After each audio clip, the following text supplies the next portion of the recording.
33 KSR. It's a more rare version of the ASR since it doesn't have the automatic send and receive unit for the paper punch. People didn't tend to buy this one.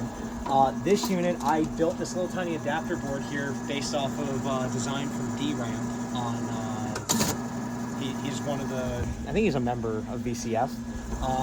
And it is a little tiny thing that converts the 12 volt current loop over to RS-232. So anything we type on this side, we can type in on this laptop. It's under 110 baud right to here, and anything that we type back, we can line feed down on the terminal, type.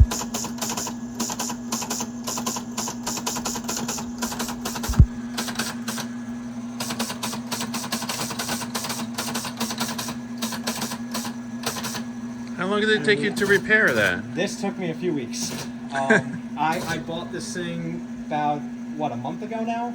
And I've been working on it for about a month, on and off with Thomas, and we just got it. Let's give them a close-up of the mechanism.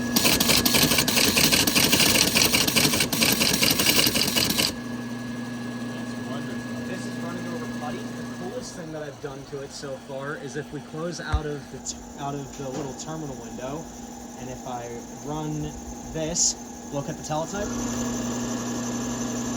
Oh, I have to set the password.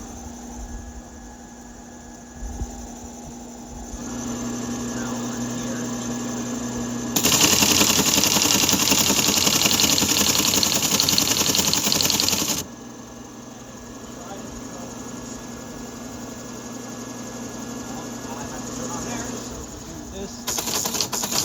tele, line feed, password, please work. Login incorrect.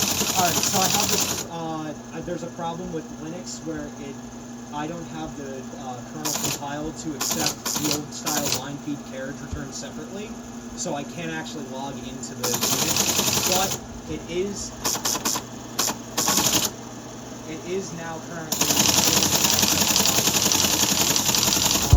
I just can't get further than that. Awesome. Thank you, guys. Yep. And this is going to be demonstrated at VCF East. Oh, wonderful.